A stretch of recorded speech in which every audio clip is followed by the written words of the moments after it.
وعلى سيد المرسلين أما بعد فأعوذ بالله من الشيطان الرجيم بسم الله الرحمن الرحيم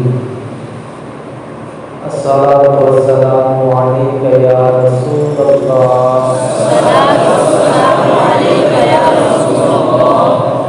وعلى آلك وأصحابك يا حبيب الله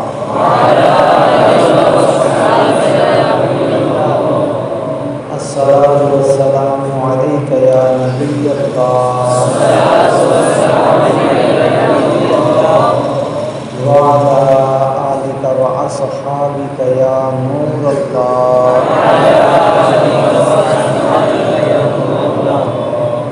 نويت سنة الاعتكاف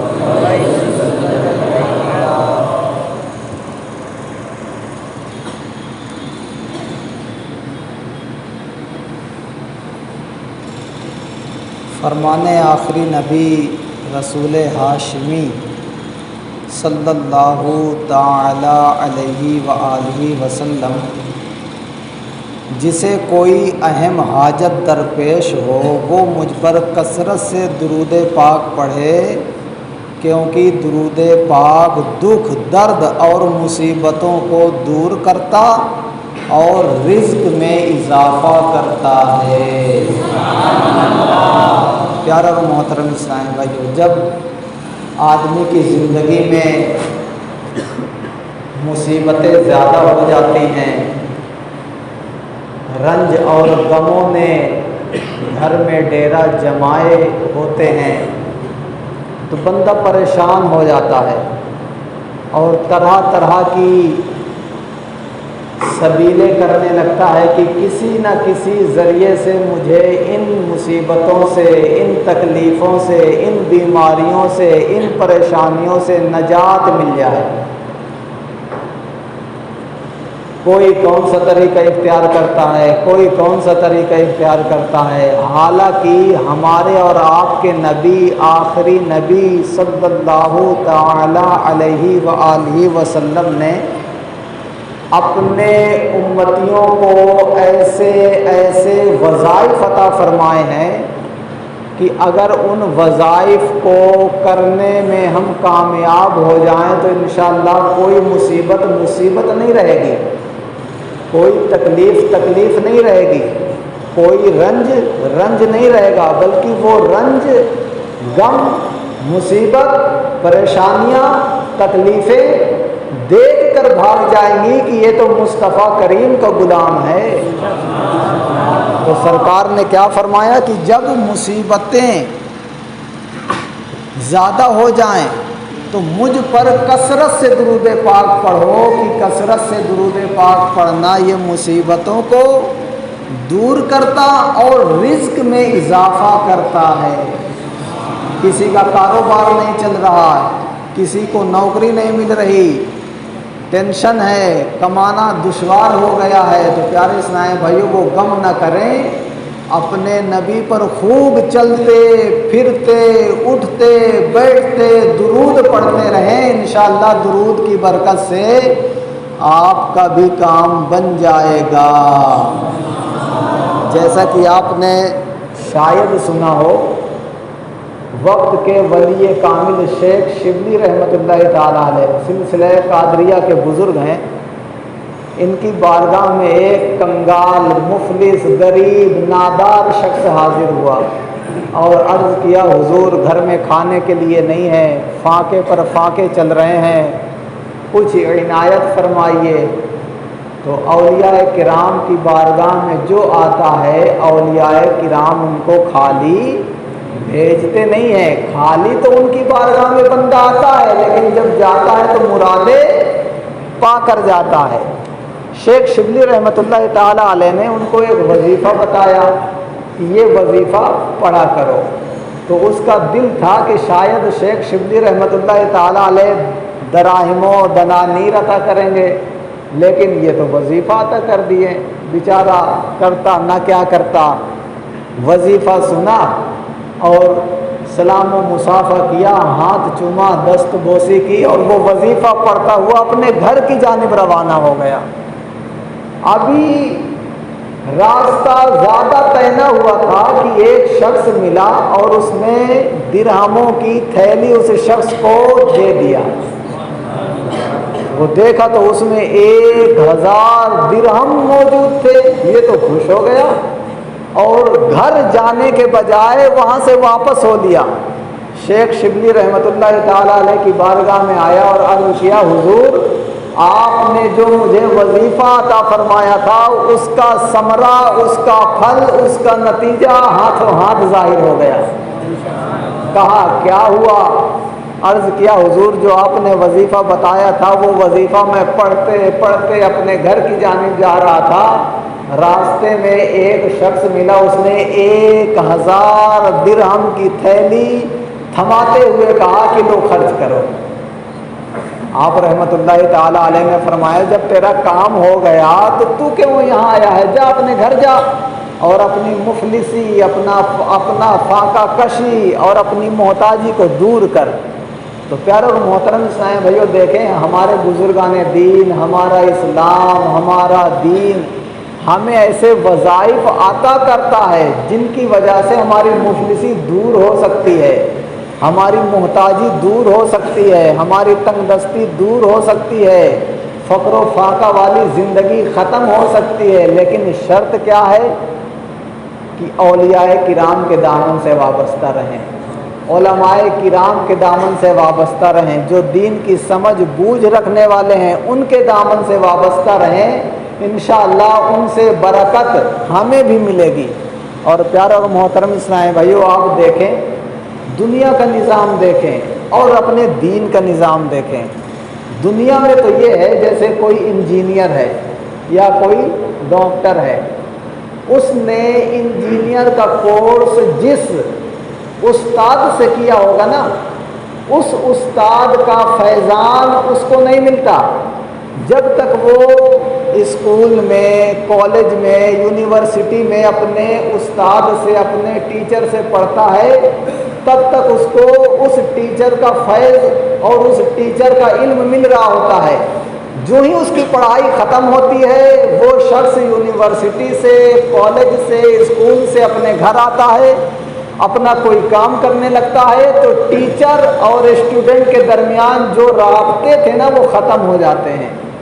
لیکن دین کا نظام دیکھیے، نبی علیہ الصلوۃ والسلام کی حدیث آپ نے سنی ہوگی کہ علماء انبیاء کرام کے وارث ہوتے ہیں. اب ہمارے زمانے میں کوئی سا بھی عالم دین ہو جو باعمل ہیں، اب دیکھو سرکار علیہ الصلوۃ والسلام سے یہ فیض چلتا ہے، سرکار علیہ الصلوۃ والسلام سے صحابہ کرام، صحابہ کرام سے تابعین، تابعین سے تبع تابعین، پھر ان کے شاگرد، ان کے شاگرد، ان کے شاگرد، ان کے شاگرد، یہاں تک کہ جو اس دور کا عالم دین ہے، اللہ کا برگزیدہ بندہ ہے، وہ سرکار سے چلنے والا فیض اس تک پہنچتا ہے.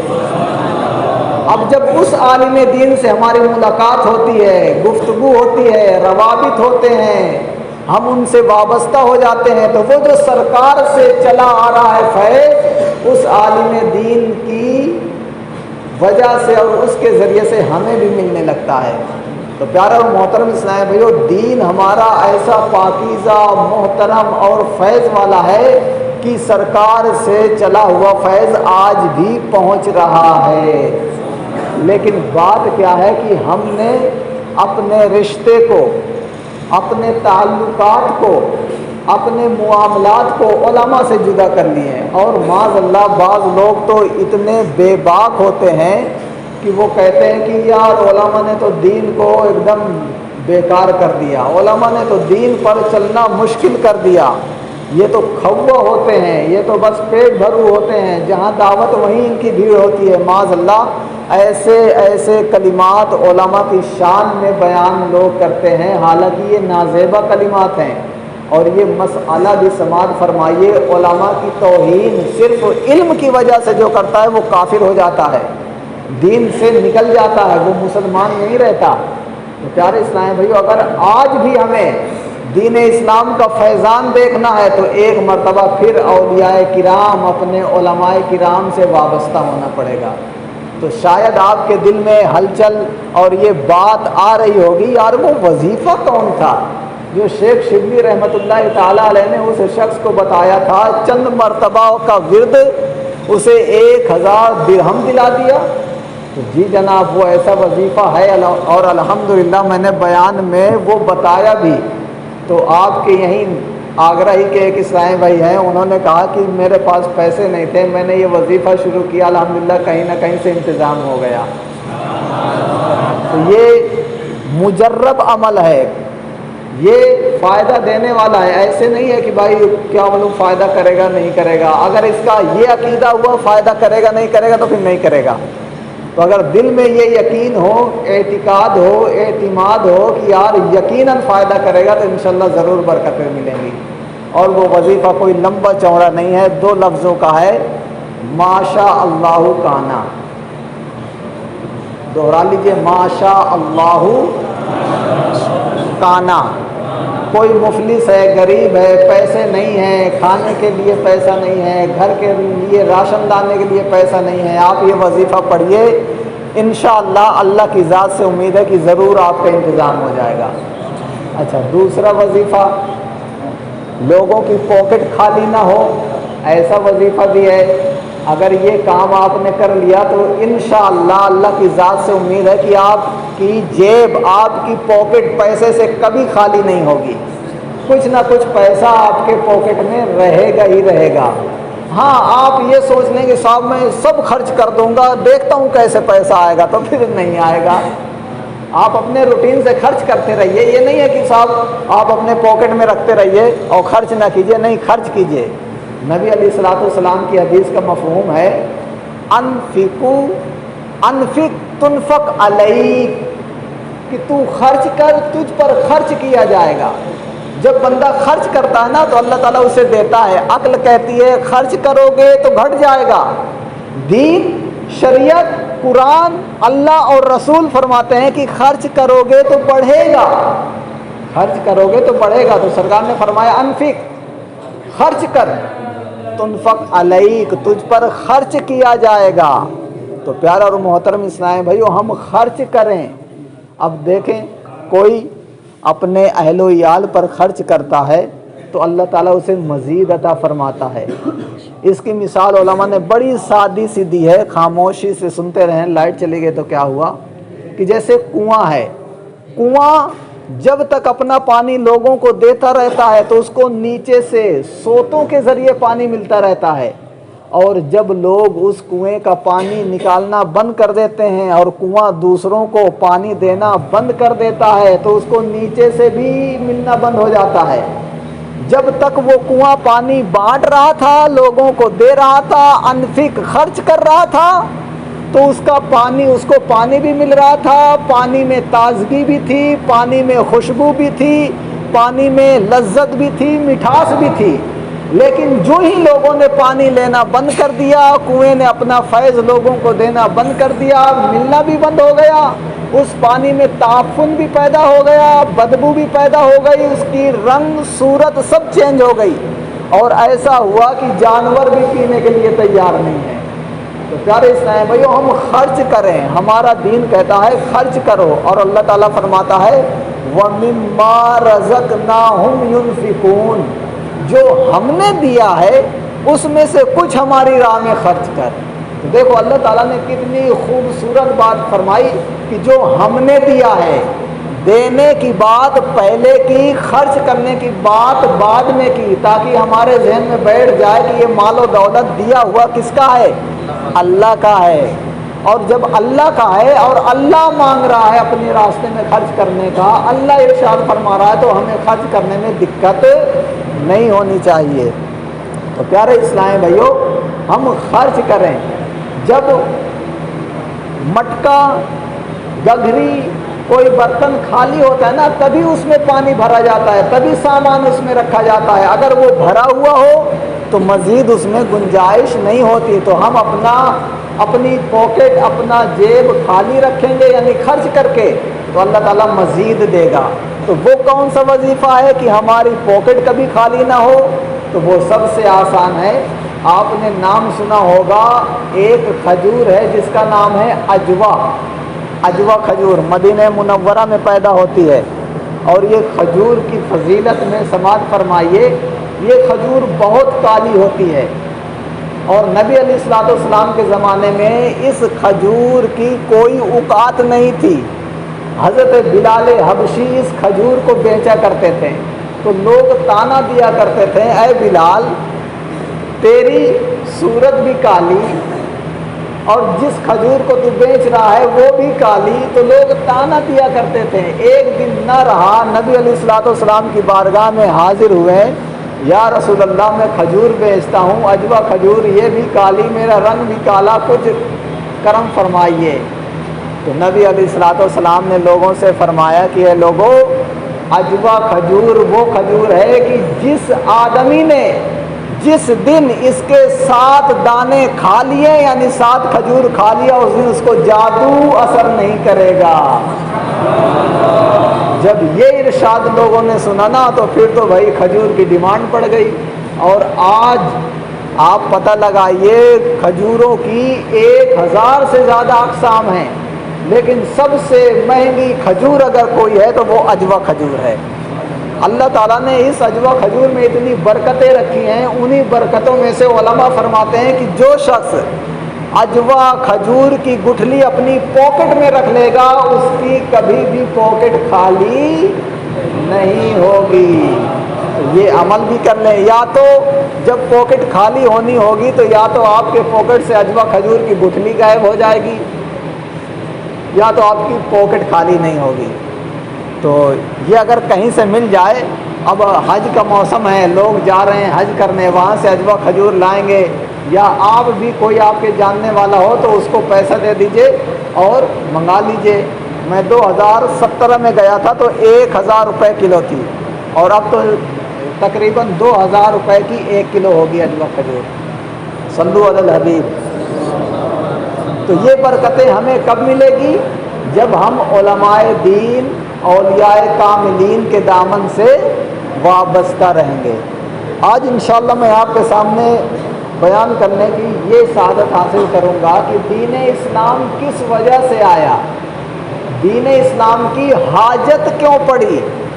حالانکہ دین اسلام سے پہلے بے شمار دین تھے، یہودیوں کا دین تھا، عیسائیوں کا دین تھا، مشرکین کا دین تھا، کافرین کا دین تھا، مجوسیوں کا دین تھا، اور بے شمار ادیان دنیا میں پائے جاتے تھے۔ کوئی بتوں کی پوجا کر رہا ہے، کوئی آگ کی پوجا کر رہا ہے، کوئی درختوں کی پوجا کر رہا ہے، کوئی ہتھیار کی پوجا کر رہا ہے، کوئی انسان کی پوجا کر رہا ہے، کوئی تو ایسے بھی تھے کہ جس کو دیکھ لیا کہ یہ ہم سے طاقت میں زیادہ ہے، اسی کو اللہ مان لیا، اسی کو خدا مان لیا۔ تو دنیا میں بے شمار ادیان تھے، لیکن ان کے باوجود اللہ تعالیٰ نے دین اسلام کو اس دنیا میں بھیجا، اور نبی علیہ الصلوۃ والسلام نے دین اسلام کی اشاعت و تبلیغ فرمائی۔ تو دین اسلام کی ضرورت کیوں پڑی؟ تو پیارے اور محترم اسلام بھائیو، دین اسلام کی ضرورت اس لیے پڑی کہ جو دنیا میں ادیان تھے، دین تھے، مذاہب تھے، ان میں وہ چیزیں نہیں تھیں جو دین اسلام لے کر آیا۔ تو علماء فرماتے ہیں کہ دین اسلام یہ 5 چیزوں کے لیے آیا۔ دین اسلام کتنے چیزوں کے لیے آیا؟ 5 چیزوں کے لیے آیا۔ نمبر 1، اللہ تعالیٰ کی معرفت دلانے کے لیے آیا، اللہ تعالیٰ کی معرفت دلانے کے لیے آیا۔ نمبر 2، دین اسلام عقل کو صحیح معنوں پر استعمال کروانے کے لیے آیا۔ نمبر 3، دین اسلام لوگوں کے نسب خاندان کی حفاظت کے لیے آیا۔ نمبر 4، دین اسلام لوگوں کی جان کی حفاظت کرنے کے لیے آیا۔ نمبر 5، دین اسلام لوگوں کے مال کی حفاظت کے لیے آیا۔ اب ان کی تشریحات سنیے۔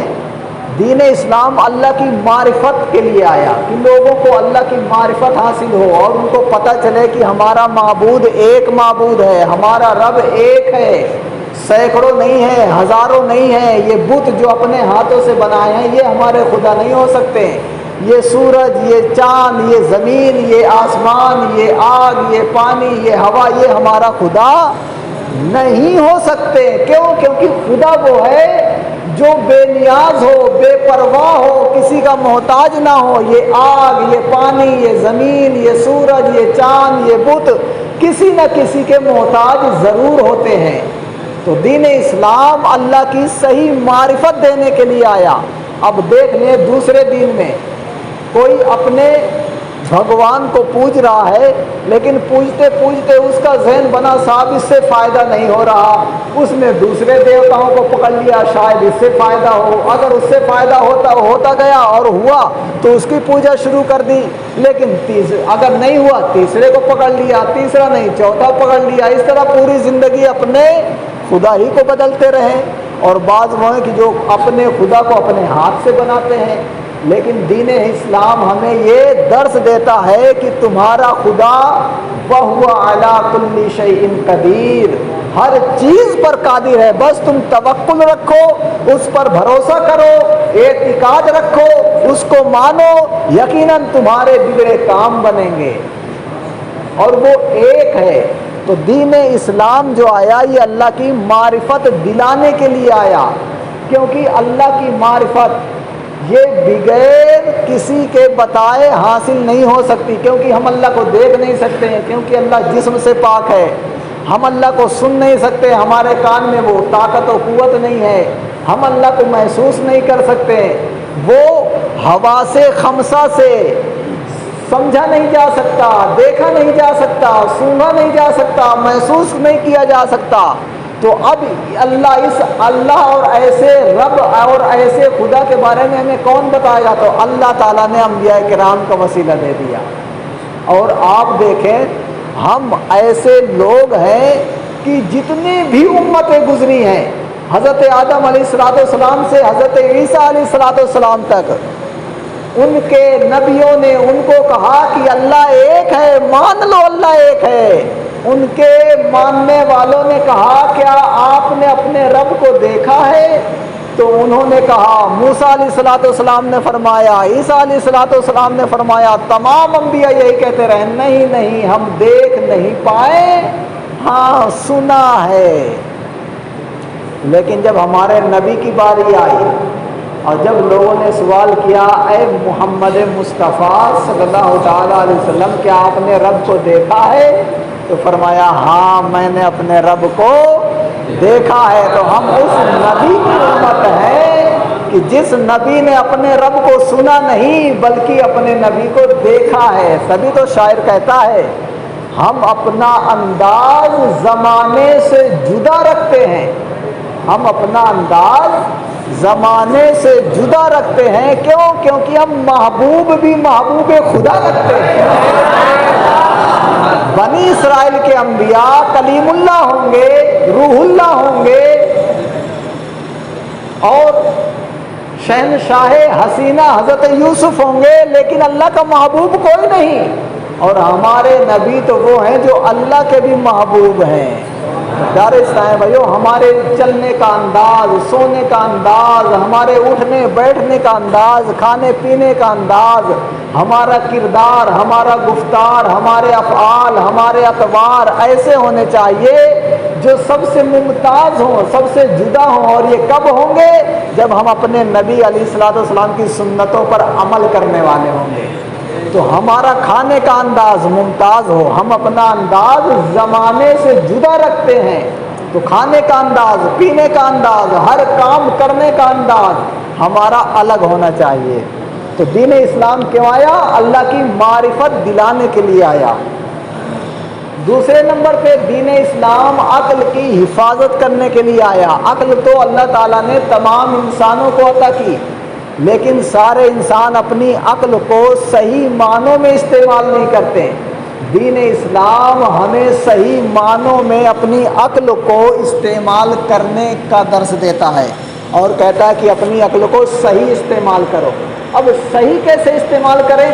امام غزالی فرماتے ہیں، امام غزالی رحمۃ اللہ تعالی علیہ فرماتے ہیں، عقل ایمان، عقل ایمان اور علم کا ادنا درجہ یہ ہے کہ بندہ یہ جان لے کہ دنیا فنا ہونے والی ہے اور آخرت باقی رہنے والی ہے۔ عقل ایمان اور علم کا اعلیٰ درجہ نہیں، ادنا درجہ یہ ہے کہ بندہ ان تینوں کے ذریعے سے جان لے کہ دنیا فنا ہونے والی ہے اور آخرت باقی رہنے والی ہے۔ پھر امام غزالی فرماتے ہیں کہ جس کے پاس عقل ہے، ایمان ہے، علم ہے، تو اس نے جان لیا کہ دنیا فانی ہے، ختم ہونے والی ہے اور آخرت باقی ہے، ہمیشہ رہنے والی ہے۔ جب یہ جان لے گا تو اس کا آؤٹ پٹ کیا ہوگا، اس کا رد عمل کیا ہوگا؟ جیسے ہم نے کھانا کھا لیا تو پھر کیا ہوا، ہمارا پیٹ بھر گیا نا، تو ہمیں بھوک لگی، ہم نے ان پٹ لیا، کھانا کھا لیا تو ہم نے اپنے پیٹ میں بھر لیا نا، یہ ان پٹ ہے۔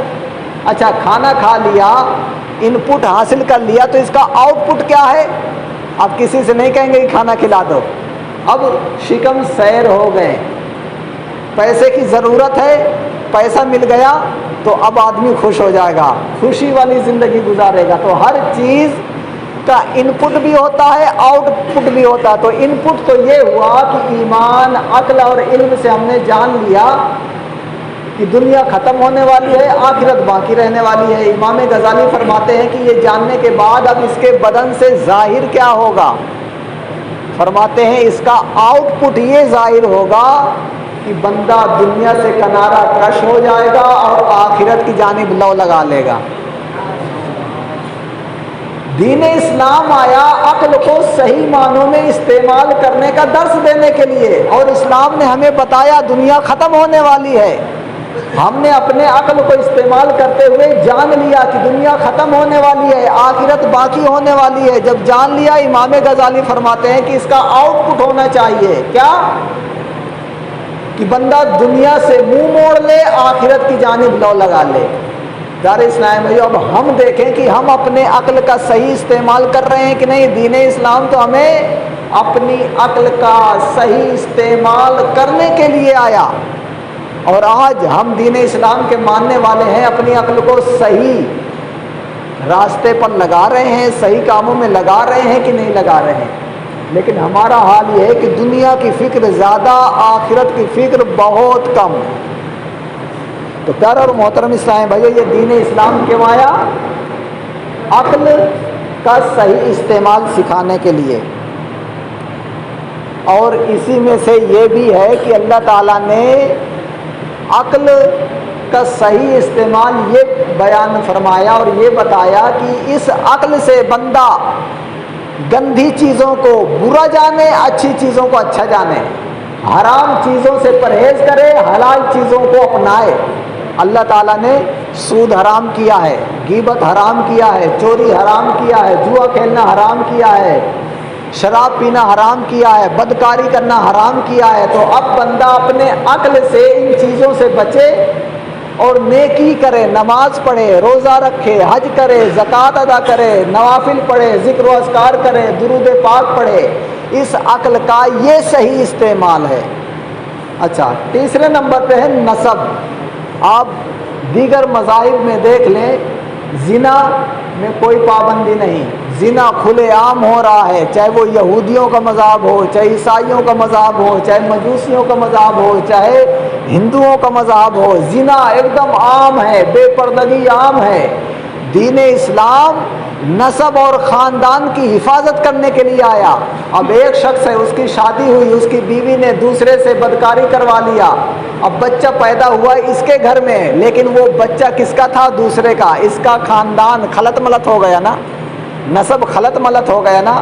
دین اسلام زنا کو حرام کر کے لوگوں کے نسب کی حفاظت کرنے کے لیے آیا کہ لوگوں کا نسب، لوگوں کا خاندان اور لوگوں کے اولاد صاف ستھرے ہوں، پاک ہوں، حرامی پیدا نہ ہوں۔ تو اس لیے دین اسلام آیا۔ کس لیے آیا؟ نسب کی حفاظت کے لیے۔ چوتھے نمبر پہ جان کی حفاظت کے لیے۔ دوسرے ادیان کو آپ دیکھ لیں، قتل و غارت گری عام ہے، لوگوں کے حقوق پامال کرنا عام ہے، لوگوں کی دل آزاری کرنا عام ہے۔ اس کا مال لے لیا، اس کی زمین دبا لی، اس کا حق مار لیا، اس کو مار دیا، اس کو ستا لیا، کوئی قانون نہیں ہے۔ کہتے تو ہے کہ پاپ ہے، لیکن وہ لوگ جو جانوروں کے حقوق بناتے ہیں، جانوروں کے حقوق متعین کرتے ہیں، انسانوں کے حقوق سے غافل ہیں۔ جانوروں کو مت مارو، سمجھ گئے ہوں گے، جانوروں کو مت مارو، انہیں ذبح نہ کرو، اور لوگوں کو ذبح کیا جا رہا ہے تو کوئی قانون نہیں۔ تو ایسے نااہل لوگ اور ایسے دین والے جو جانور، کتے، بلوں کے حقوق اور ان کا خیال رکھنے کے لیے قوانین تو بناتے ہیں، لیکن انسانوں کے حفاظت اور انسانوں کے بہتری کے لیے کوئی قانون نہیں بنا پاتے ہیں۔ تو قتل و غارت گری بھی ہو رہی ہے، دل آزاری بھی ہو رہی ہے، حقوق کو پامال کیا جا رہا ہے، لیکن دین اسلام جب آیا تو یہ جان کی حفاظت کے لیے آیا، اور کہا کہ اگر خبردار کسی نے کسی کو قتل کر دیا تو اس کے بدلے دوسرے کو قتل کیا جائے گا، اس قاتل کو قتل کیا جائے گا۔ تو اسلام آ کر اس قتل و غارت گری کا دروازہ بند کر دیا۔ اسلام آیا، لوگوں کے حقوق کی حفاظت ہو گئی۔ اسلام آیا، لوگوں کو اپنے حقوق ملنے لگے۔ اسلام آیا، لوگوں کی عزتیں محفوظ ہو گئیں۔ اسلام آیا، لوگوں کی آبروئیں محفوظ ہو گئیں۔ تو اسلام کیوں آیا؟ جان کی حفاظت کے لیے آیا۔ اگر اسلام نہ آتا تو نہ جانی لوگوں کا کیا ہوتا، لوگوں کی تاریخ بھی بچی رہتی، لوگ باقی بھی رہتے کہ نہ باقی رہتے، اللہ بہتر جانے۔ تو اسلام اس لیے آیا تاکہ لوگوں کی جان محفوظ رہے۔ اور پانچویں نمبر پہ فرمایا اسلام اس لیے آیا تاکہ لوگوں کا مال محفوظ رہے۔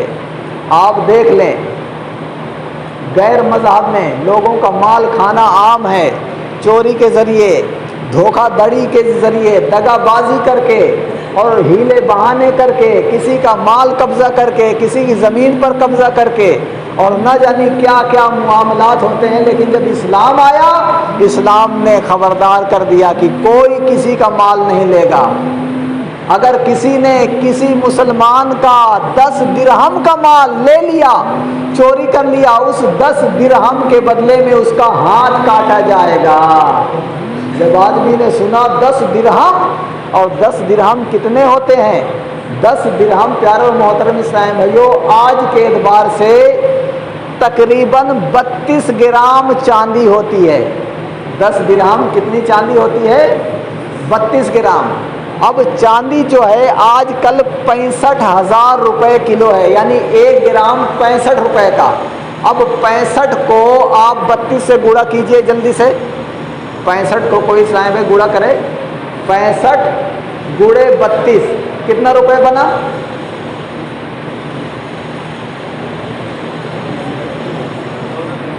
کتنا؟ 2080 2080 روپیہ اگر کسی نے چوری کر لیے تو اسلام کا قانون ہے اس کا ہاتھ کاٹ دو۔ آج کل موبائل چوری کر لیتے ہیں، موبائل 2080 روپے کا نہیں ہوتا، 10,000 کا ملتا ہے بھائی، 12,000 سے کم نہیں ملتا۔ اب اسلام جب آیا تو لوگوں کی چوریاں بند ہو گئیں، اسلام آیا لوگوں کے حقوق بند ہو گئے۔ وہ جو زمینیں لوگوں کی دبا لیا کرتے تھے، اسلام آیا، اسلام نے یہ فرمان سنایا، سن لو اگر دنیا میں کسی نے دوسرے کی زمین ایک بالشت دبا لی، بروزے کی آمد جب آئے گا ساری دنیا کی زمین کو توق بنا کر اس کے گلے میں پہنایا جائے گا۔ اب بتائیے جب اس فرمان کو بندہ سنے گا تو اس جرأت کر سکتا ہے زمین دبانے کی؟ جو چوری کا حکم سنے گا تو کیا وہ جرأت کرے گا؟ نہیں کرے گا نا۔ تو اسلام کو اگر کوئی ماننے والا ہے، آج آپ کہیں گے صاحب مسلمانوں میں بھی تو چوریاں ہو رہی ہیں، مسلمانوں میں بھی تو ڈکیتیاں ہو رہی ہیں، اور یہ تو بہت بڑی بات ہو گئی صاحب۔ مسجد میں آئیے، جمعہ کے دن چپلیں چوری ہو جاتی ہیں، اور لوگوں کی چپل تو چپل بھائی، وہ استنجا خانے میں جو چپل ٹوٹی پھوٹی رکھی جاتی ہے نا، وہ بھی چوری ہو جاتی ہیں۔ اب اس کو بچانے کے لیے کیا ہوتا ہے، چپل کا اگلا حصہ کاٹ دیا جاتا ہے، کیونکہ جو لے کے جائے گا، چوری کر کے جائے گا اور پہنے گا تو لوگ جان جائیں گے ارے اس کا سرا تو کٹا ہوا ہے، اگلا حصہ کٹا ہے، یقیناً مسجد سے چرا کے لایا ہوگا۔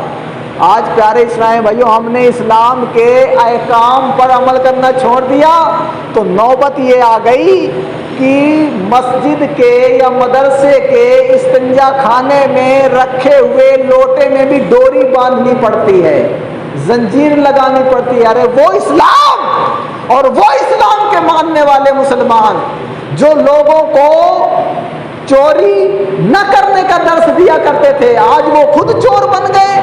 اور آپ نے سنا ہوگا اللہ کے گھر سے اذان دینے کی مشینیں چوری ہو جاتی ہیں۔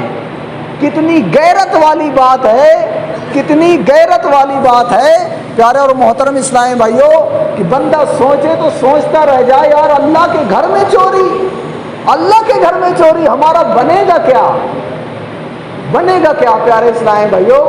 تو ایسی ہماری عادت پڑ گئی ہے۔ یہ عادت کیوں پڑی ہے؟ دین اسلام کے احکام کو نہ جاننے کی وجہ سے۔ اگر دین اسلام اور قرآن شریعت کا علم حاصل ہوتا، ہمیں یہ سارا کچھ معاملہ آتا ہوتا، تو کبھی بھی ایسی جرات نہ ہوتی۔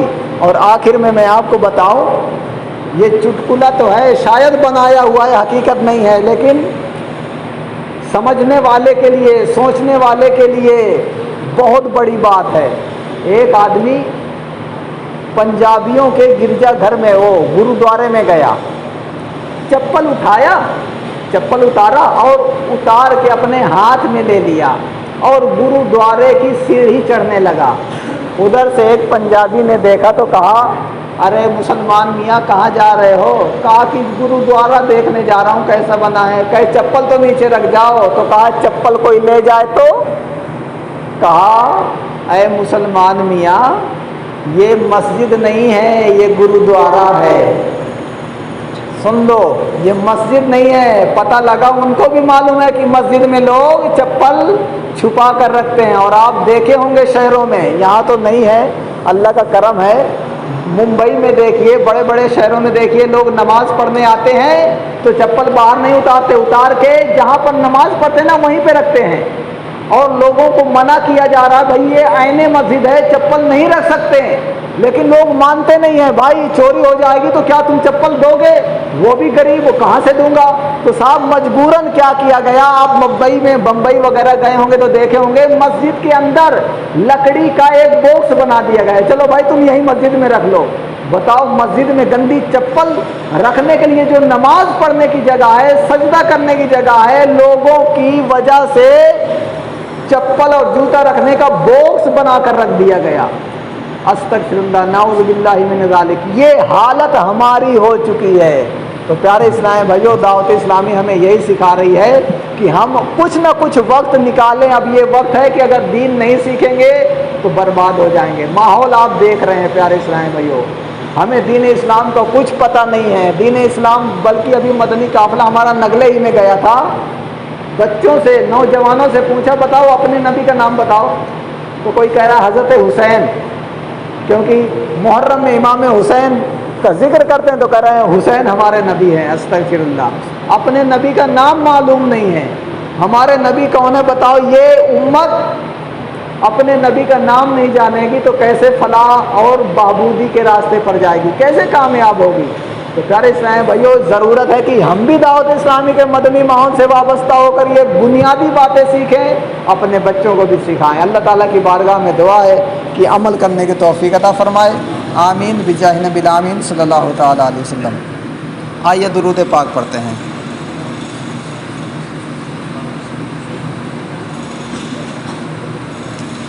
صلو علی الحبیب۔